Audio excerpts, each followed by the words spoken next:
Alô, comunidade! Começa agora o ICL Urgente com informação e análise a quente dos principais fatos na tarde desta quinta-feira. Hoje com a gente lá na redação do ICL para atualização das notícias, o André Uzeda. Bem-vindo, André. Boa tarde para você. Numa quinta-feira em que avança em Brasília o debate sobre anistia. Daqui a pouco vamos trazer mais detalhes, né, André? Boa tarde, Rodrigo. Boa tarde, comunidade ICL. Vamos trazer esse e tantos outros assuntos que movimentam essa quinta-feira. Muito bem. Boa tarde para você que mora nesse país em que mais uma liderança da extrema-direita está enrolada com investigações da Polícia Federal. Dessa vez não é golpe de Estado, não. É golpe de corrupção. A Polícia Federal bateu na porta do prefeito de Sorocaba, conhecido como o prefeito TikToker, Rodrigo Manga, acusado de corrupção, envolvimento, né, num caso de corrupção na saúde. Já nós vamos voltar a esse tema, já.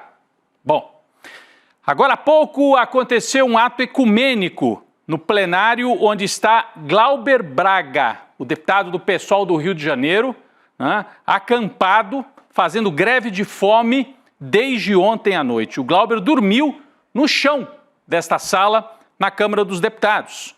O ato de hoje contou com a participação de integrantes do PSOL, o partido dele, né? Como Chico Alencar, Sâmia Bonfim, Érica Hilton e também Frei Davi. Eles fizeram uma reza e cantaram a música Cálice, de Chico Buarque. Vamos acompanhar. Atordoado, permaneço atento, na arquibancada pra qualquer momento. Ver emergir o monstro da lagoa. Pai, afasta de mim esse cálice, Pai. Afasta de mim esse cálice, Pai. Afasta de mim esse cálice de vinho tinto de sangue.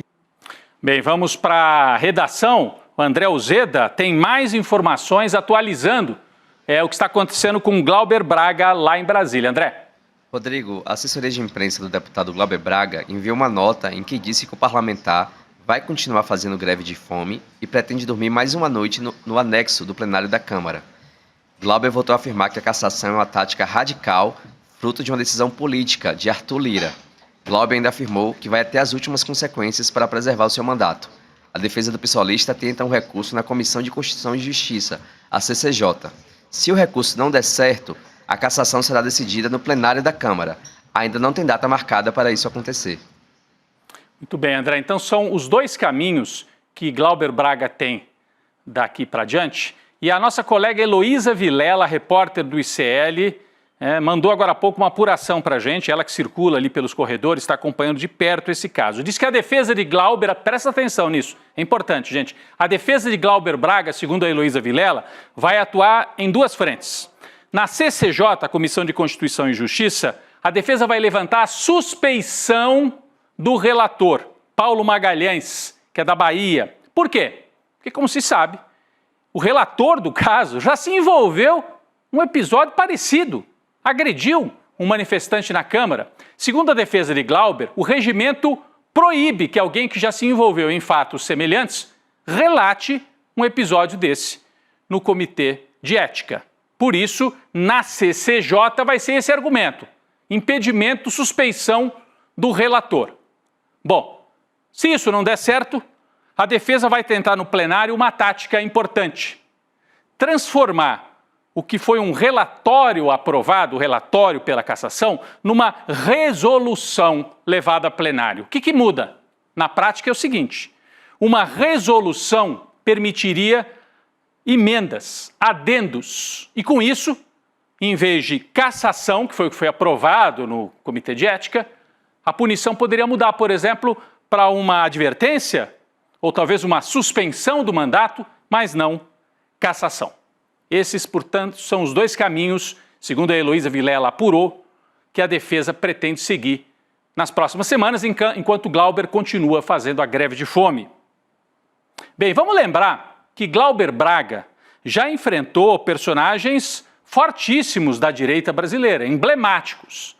A gente tem dito, e ele mesmo tem falado, que Trata-se de uma vingança, nesse caso, de Arthur Lira contra Glauber Braga, porque o Glauber foi dos poucos que levantou a voz para questionar o poder de Arthur Lira e do orçamento secreto. Mas não foi a primeira vez. Vamos relembrar outros episódios? O Glauber Braga enfrentou o Sérgio Moro. Você se lembra? Como é que ele chamou o Sérgio Moro? Vamos colocar aqui na tela para você relembrar, é curtinho.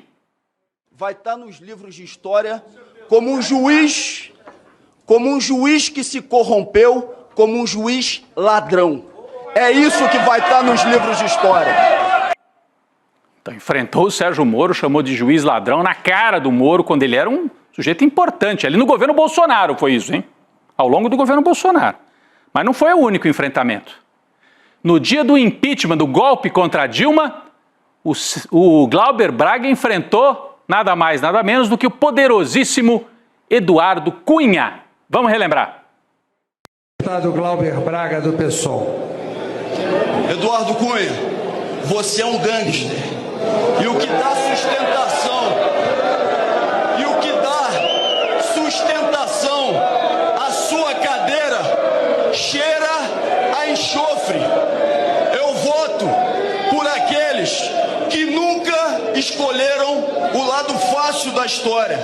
Eu voto por Marighella. Eu voto por Plínio de Arruda Sampaio. Eu voto por Evandro Lins e Silva. Eu voto por Arraes. Eu voto por Luiz Carlos Prestes. Eu voto por Olga Benário. Eu voto por Brizola e Darcy Ribeiro. Eu voto por Zumbi dos Palmares. Eu voto não. Eu voto não, né? Relembrando que ali o não era contra o impeachment, contra o golpe, né? Contra a Dilma. E então ele estava enfrentando o Eduardo Cunha, diz que, Eduardo Cunha, você é um gangster, foi a frase que ficou marcada. O Glauber, nesse momento, está pagando por tudo isso, pelos enfrentamentos que ele já fez. Diz que cheirava a enxofre a cadeira do Eduardo Cunha. E agora está ameaçado de cassação. Falando em enxofre, em cheirar a enxofre, parlamentares da extrema-direita, ontem, no fim daquela sessão tumultuada que você acompanhou aqui no ICL Urgente, chegaram na última hora para causar tumulto. Entre eles, o deputado Nicolas Ferreira, que não participou dos debates, apareceu ali para fazer discurso e causar tumulto. Mas não foi só isso não, hein? O Nicolas foi flagrado dentro da sessão numa ligação de vídeo com Bolsonaro, dentro do Conselho de Ética. Olha aí, gente. A denúncia, né? A denúncia não, a imagem, né? Que denuncia esta ligação foi registrada por Lara Alves, do jornal O Tempo. O que será que eles estavam conversando, hein? O Jair estava pedindo assim, Nicolas, parte para cima, nós precisamos de um fato novo, tá ruim a situação para mim. Eu virei réu, Nicolas, me ajuda aí, fala de comunismo. E foi o que o Nicolas fez. Fala aí do Maduro, inventa alguma coisa aí, faz barulho, por favor, Nicolas, para tirar o foco do fato de que eu sou um réu por tentativa de golpe de Estado, Nicolas. Me ajuda aí. Será que foi isso? Eu estou aqui imaginando, não sabemos. Mas ele conversou com o chefe dele, com o chefe do agrupamento extremista Jair Bolsonaro. Vão acompanhar, o Glauber Braga segue em greve de fome dentro do Congresso Nacional. O presidente da Câmara, Hugo Mota, indicou a deputados aliados de Glauber que em breve vai pautar a cassação de Chiquinho Brazão, aquele do Rio de Janeiro, acusado de mandar matar a vereadora Marielle Franco. O gesto seria uma forma de sinalizar equilíbrio, depois que o Conselho de Ética aprovou o relatório pela perda do mandato de Glauber Braga. Como equilíbrio? Um é acusado de um homicídio, de ser mandante do homicídio. O outro tem um chute no traseiro de um provocador que ofendeu a mãe dele, Glauber, né? Então, como equilíbrio? A mesma pena para dois casos completamente diferentes, totalmente desproporcionais. De qualquer maneira, o processo de cassação de Chiquinho Brazão está aberto há um ano, desde 10 de abril de 2024, mas segue engavetado. Olha como é que as coisas andam em ritmos diferentes. O Glauber andou rapidinho, porque o Arthur Lira quer. No caso do Chiquinho Brazão, não andou, porque o Centrão não quer. O pedido de cassação de Chiquinho foi feito pelo PSOL, né?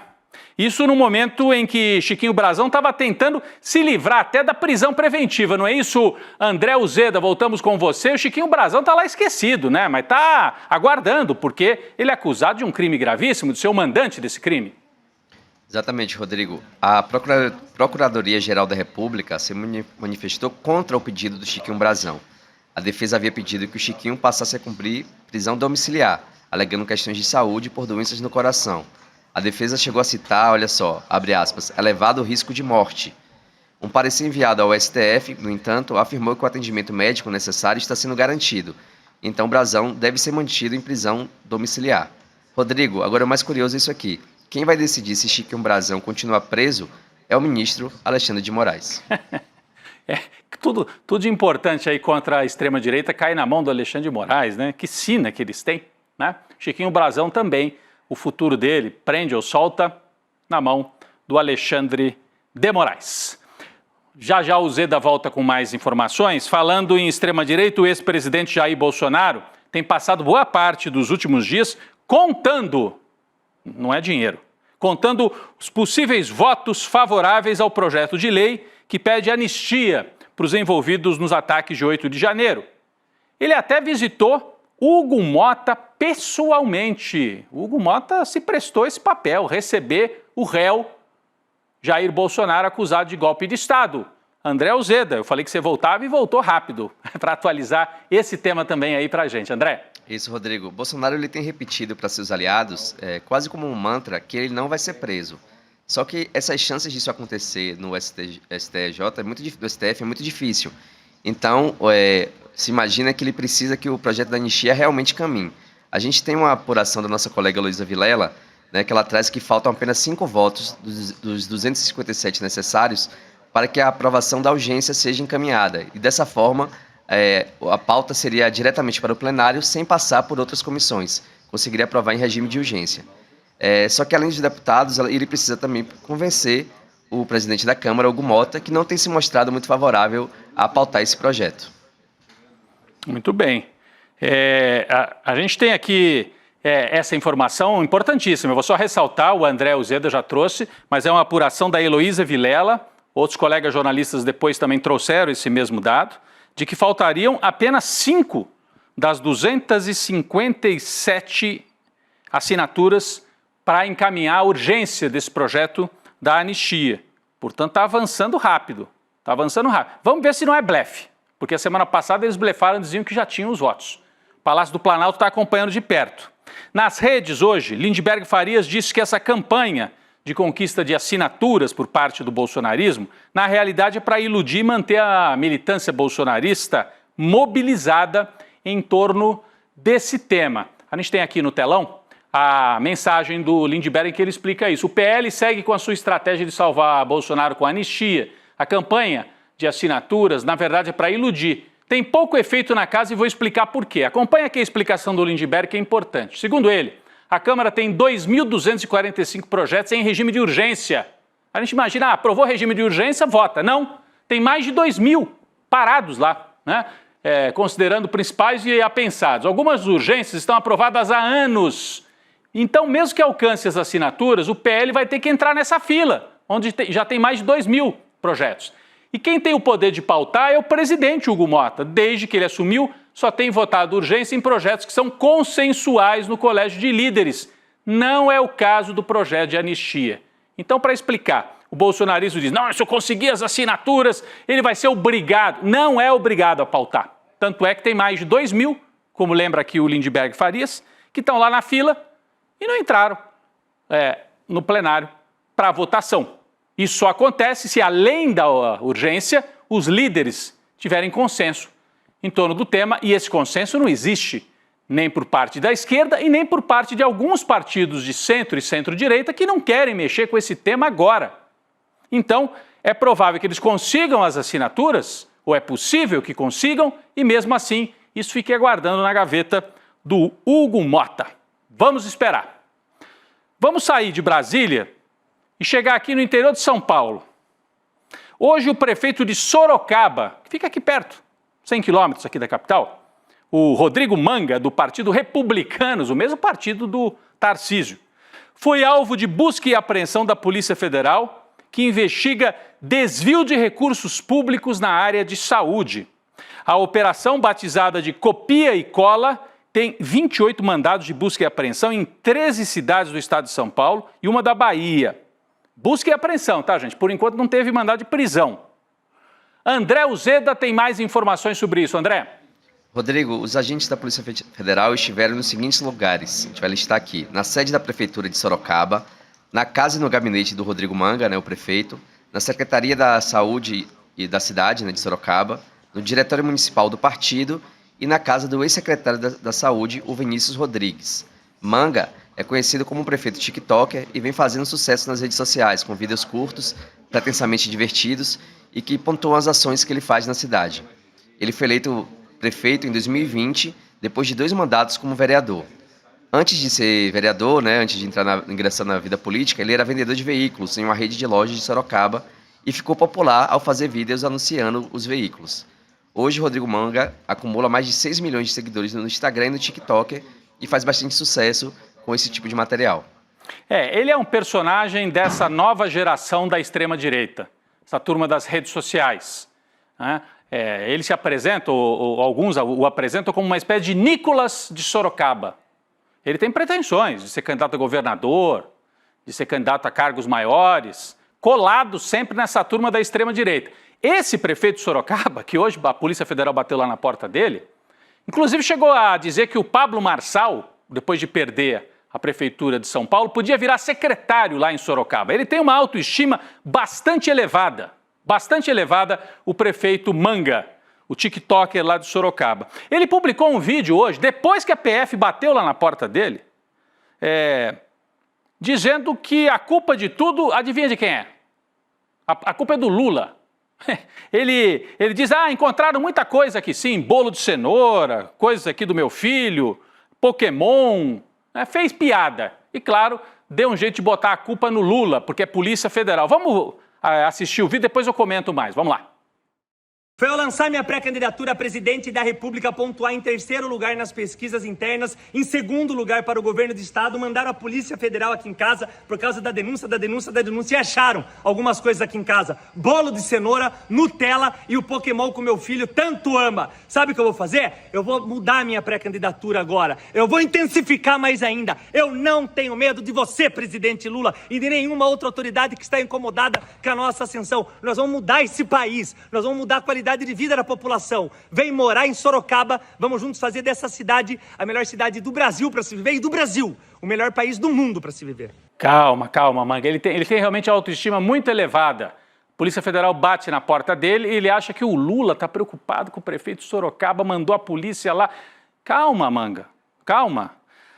Não sei, ele está dizendo que a culpa é do Lula? Será que é culpa do Lula a Polícia Federal ter encontrado? Olha essas imagens aqui. Quase R$1 milhão, 863 mil reais em espécie, dentro do carro, numa caixa de papelão, pertencente à pastora Simone Souza e ao seu marido, o bispo Josivaldo Batista, que também eram alvos da operação. Esse carro estava num endereço ligado aos dois.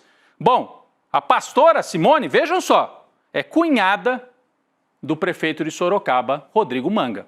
Eu não estou dizendo que o dinheiro seja dele. Isso aí é a Polícia Federal que está fazendo as conexões. Está investigando? Aliás, começou a investigar no governo Bolsonaro. Então, Manga, a investigação começou no governo do seu amigo, do Jair. Parece que a culpa não é bem do Lula. A Polícia Federal investiga. Na época do Jair Bolsonaro, é que tinha essa história de tentar intervir na polícia. Essa investigação começou antes do Lula virar presidente. E está prosseguindo. E aí, bateu na porta do prefeito tiktoker que está dizendo, agora para reagir eu vou ser candidato a presidente. Tá bom, vai com calma e responde aí a esse inquérito da Polícia Federal. Nós vamos seguir acompanhando esse caso, mas é mais um bolsonarista, direitista, extremista enrolado com a polícia. Eles berram que são a favor da família, dos bons costumes, e aí tem lá dinheiro vivo na casa de uma parente. Tomara que eles tenham como explicar. Quase R$1 milhão. Você guarda R$1 milhão dentro de uma caixa de papelão? Esquisito. Repito, não foi na casa do Manga, mas de uma parente, uma cunhada chamada Simone. Vamos seguir acompanhando. Vamos falar agora do tarifaço, a guerra de tarifas entre Trump e a China. Essa guerra continua. Hoje a Casa Branca confirmou tarifas de 145% sobre produtos importados da China. Ainda não é a Europa, nós estamos falando aqui isso. Ontem, o Trump suspendeu por 90 dias o pacote de tarifas, mas deixou a China de fora dessa suspensão. Então, para todo mundo ele suspendeu as tarifas, para a China não. Agora chegou em 145%. Vai mudando todo dia, enlouqueceu, né? Os outros países têm uma tarifa em 10%, mesmo assim está suspensa, segundo o Trump, por 90 dias. Vamos chamar mais uma vez o André Uzeda com atualizações sobre este tema. André, com você. Rodrigo, ontem nossa amiga Laura trouxe aqui no ICL Urgente que a China tinha tomado algumas medidas em resposta ao tarifaço do Trump. Vou só recapitular, né? Tem os 84% dos produtos norte-americanos e os alertas que a China emitiu aos seus cidadãos para viajar ou estudar nos Estados Unidos. Hoje já tem novas medidas. A China já suspendeu a compra de carne bovina de mais da metade dos fornecedores dos Estados Unidos. São 654 empresas norte-americanas registradas para vender carne bovina para os chineses, mas um total de 392 estabelecimentos tiveram suas transações suspensas, por ordem da Administração Geral de Aduanas da China. E não para por aí, a gente tem outras medidas também. A China anunciou hoje a imposição imediata de restrições à entrada de filmes de Hollywood no país, né? O cinema norte-americano tão poderoso, alardeado, né? O soft power americano. E a gente vai acompanhar as cenas dessa guerra que parece que só está começando. É isso, André. Bom, diferentemente da China, a União Europeia parece estar disposta a sentar na mesa de negociações com o Donald Trump. O bloco de 27 países europeus decidiu suspender também por 90 dias, a partir de agora, a tarifa de 25% sobre os produtos norte-americanos anunciados ontem. Então, a Europa falou, tá bom, o Trump suspende de lá, nós também suspendemos daqui. A informação foi dada pela presidenta da Comissão Europeia, Ursula von der Leyen, através da conta dela no X. Olha aqui o que disse a representante europeia no meio dessa guerra das tarifas, está aqui na tela. Tomamos nota do anúncio do presidente Trump, ela se refere a essa ideia de suspender, né, o tarifaço. Queremos dar uma chance às negociações. Enquanto finalizamos a adoção das contramedidas da União Europeia, que receberam forte apoio dos nossos Estados-membros, vamos colocá-las também em espera por 90 dias, uma bandeira branca aí entre Europa e Estados Unidos. Você quer entender mais sobre como é que essa história toda do tarifaço, esta confusão gerada pelo Donald Trump, como é que isso afeta o seu bolso, como é que impacta o seu bolso? Participe da aula aberta sobre investimentos com Eduardo Moreira no próximo dia 15 de abril, terça-feira, 8 horas da noite. Terça-feira, 8 horas da noite, está aí na tela. Você pode se inscrever com o seu celular, você vai até o QR Code, que está aqui, ó. Opa, vai aqui, puf! Aciona aqui o QR Code, vai abrir um campo que você põe o seu e-mail. Outra possibilidade, você se inscreve pelo link clurgente.com.br e com isso você tem acesso a essa aula aberta que vai te ensinar conceitos de forma simples, para finalmente entender o noticiário econômico e ainda destravar os seus investimentos, mesmo em meio a esta confusão do tarifaço. Fica o nosso convite aqui para a aula aberta do Investidor Mestre 2.0 com Eduardo Moreira. Faça agora, faça agora. E você, no dia 15, na próxima terça, vai ser avisado pela equipe do ICL para acompanhar esta aula conduzida pelo Edu Moreira. Vamos falar de um país vizinho agora aqui, a Argentina, que nesse momento enfrenta a terceira greve geral contra o governo de Javier Milei. A greve reúne diversos sindicatos pelo país e foi principalmente organizada pela Confederação Geral do Trabalho, a famosa CGT da Argentina. É a maior central naquele país, é ligada ao peronismo histórico e está mobilizando muita gente, né? A gente percebe pelas imagens, aeroportos parados, estações de trem paradas. Vamos para a nossa redação porque o André Uzeda vai atualizar para a gente as informações desta greve que afeta a Argentina. André. Rodrigo, além de protestar contra a política econômica de Milei, os sindicatos argentinos também pedem outras questões aqui, vou listar. Melhores condições de trabalho, aumento salarial, aumento da pensão dos aposentados, né, para os argentinos, e volta das obras públicas paralisadas pelo Javier Milei.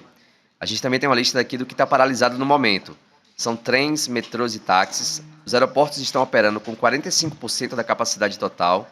Os correios estão parados, também coleta de lixo, escolas e universidades, além de serviços da administração pública.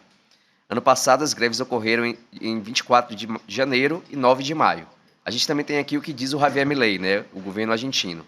O governo classificou a greve geral de hoje como um ataque à República e que a Caixa Sindical atenta contra os milhões de argentinos que querem trabalhar. Eles dizem também que se extorquirem ou se obrigarem a parar, denuncie. É uma mensagem do governo argentino para o povo argentino fazendo essa cobrança aqui em relação aos sindicatos. Essa mensagem foi divulgada pelo governo nas estações de trem. A gente até tem essa imagem aqui, que aparece agora na tela, mostrando exatamente essa mensagem, né? Essa cobrança, o governo argentino jogando contra o povo argentino, né, contra os sindicatos e tentando uma pressão para o fim da greve, Rodrigo. É isso, o Milei na truculência de sempre. André, você mostrou aqui na tela, eu vou até pedir para a gente colocar de novo aqui a mensagem aqui no nosso telão, essa mensagem que o Milei mandou colocar nas estações, simplesmente. Olha o que ele diz: ataque à República. A casta sindical está atentando, né? Está atacando milhões de argentinos que querem trabalhar. Na verdade, estão protestando contra um governo desastroso de destruição nacional e que está num momento muito complicado, o governo Milei. A Câmara dos Deputados da Argentina acabou de aprovar a criação de uma CPI para investigar o Milei e outros envolvidos no escândalo de criptomoedas. Em fevereiro, o Milei anunciou a criptomoeda Libra. Ele, pessoalmente, o presidente argentino, fez esse anúncio, né, nas redes sociais, publicou o link do site. O caso fez os investidores, principalmente na Argentina, perderem milhões de dólares. Tá aqui, ó, o anúncio que ele fez. Por causa disso, e como é um esquema considerado criminoso, foi aberta uma CPI no Congresso, o que indica que ele perdeu maioria no Congresso. Então ele está perdendo maioria nas ruas, com greve, manifestações, está perdendo maioria no Congresso e as pesquisas já mostram também o Milei encolhendo na popularidade. A consultoria de pesquisas Analogias mostra que a desaprovação do governo cresceu pelo terceiro mês consecutivo e bateu em 46,3%. Então pergunta, você aprova ou desaprova o governo?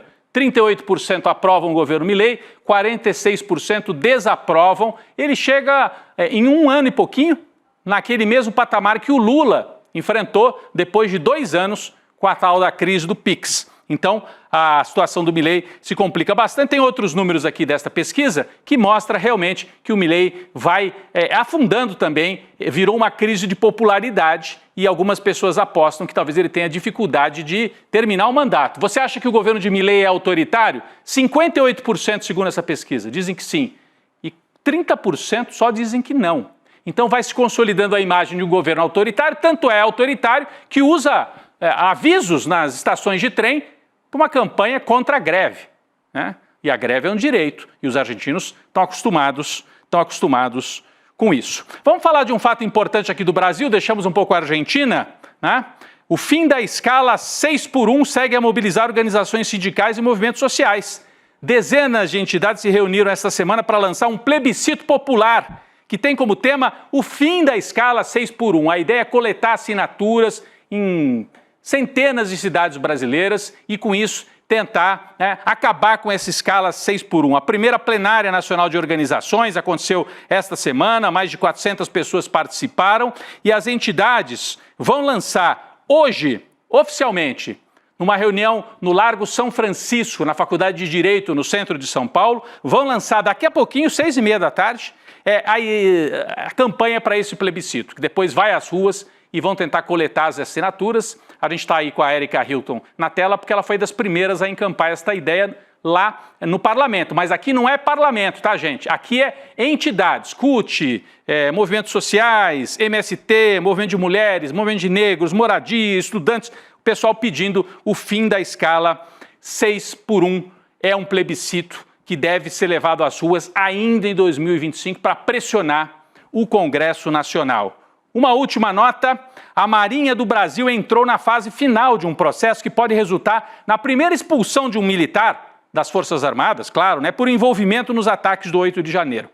O alvo é o suboficial da reserva Marco Antônio Braga, Esse aqui que está de óculos escuro na foto, 51 anos. Pô, 51 anos e já na reserva, hein? A vida boa que eles levam, hein?